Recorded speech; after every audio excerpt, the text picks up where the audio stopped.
એમની ઉપસ્થિતિમાં હું આમ આદમીમાં જોડાયો છું.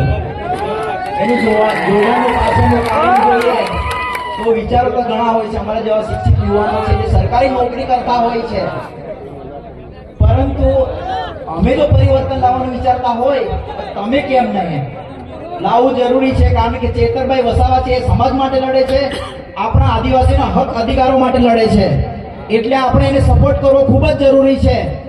અહીં જમીન સંપાદનની વાત હોય કે પછી કંપનીની વાત હોય, કોઈ પણ હોય ત્યાં કોઈ બીજો નેતા આવીને આપણા માટે અવાજ ઉઠાવતા નથી, પરંતુ આપણા જે ચેતર વસાવા સાહેબ છે એ જ હંમેશા આગળ જોવા મળે છે.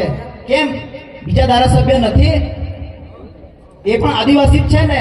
આદિવાસી હોવા છતાં પણ એ લોકો અવાજ નથી ઉપાડતા તો એ લોકોનું કામ શું કામ? એટલે હું કહું છું કે જાગો યુવાનો, ને તો આગળનું જે ફ્યુચર છે એ બહુ અંધકારમય થશે.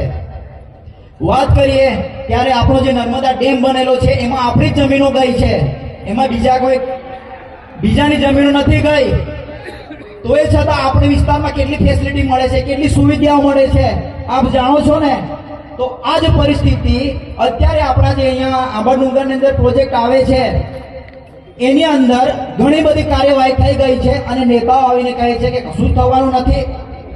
તમે ઈઓઆઈ અને ઈપીસી બહાર પાડી દીધી છે. રિહેબિલિટેશન અને રીસેટલમેન્ટના ટેન્ડરો માટે ટેકનિકલ સર્વિસનો તમે ટેન્ડર બહાર પાડી દીધો છે અને કહો છો કે કશું જ થવાનું નથી.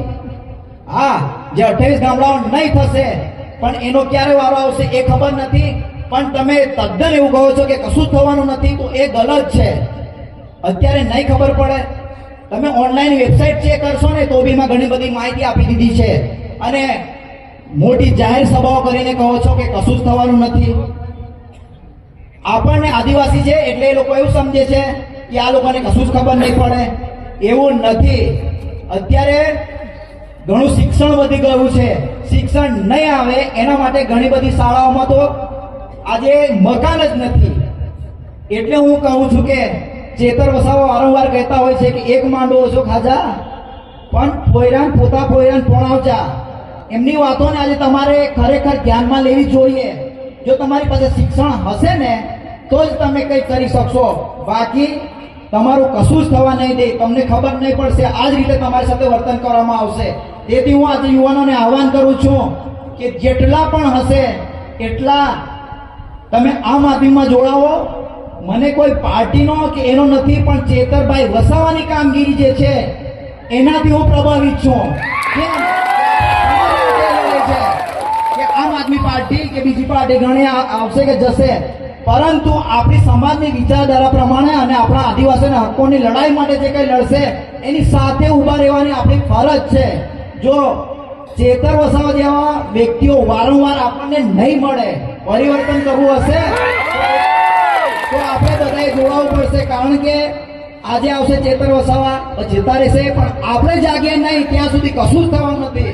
પરિવર્તન આવશે, કોઈ બીજા આવીને પરિવર્તન કરશે ને એ તમે ભૂલી જજો. આપણે જ પરિવર્તન કરવું પડશે. કેમ કે આપણે બંધારણમાં એક વોટની તાકાત આપેલી છે ને, આ વોટની તાકાતનો જ ઉપયોગ કરવાનો છે. એક બટન દબાવી દો, સરકાર હટી જશે, કોઈ ચિંતા કરવાની જરૂર નથી. અને એક સ્ટેટમેન્ટ મેં અત્યારે યુટ્યુબમાં જોયું હતું, મંત્રી આવ્યો તો એવું કીધું હતું કે જેની પાસે કશું છે જ નથી એ લોકો ઉધાર આપવા નીકળી પડ્યા છે. એ ઉધાર પણ આપીશું અને જે દેશ બટન દબાવશે ને એ દેશ બધું જ આપીશું, ઉધાર બંધ બી કરી દઈશું. એટલે હું કહું છું કે પરિવર્તન લાવો, યુવાનો જાગો, અને સમાજમાં જે વડીલો છે એ લોકોને પણ જાગવાની જરૂર છે.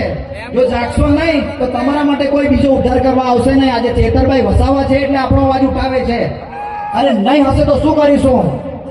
એટલે આ વસ્તુનો ધ્યાન રાખો, અને સમયની મર્યાદા હોય છે તેથી હું વધારે નથી કહેવા માંગતો. તો હું મારું અહીં વક્તવ્ય પૂરું કરું છું. જય હિન્દ, જય ભારત.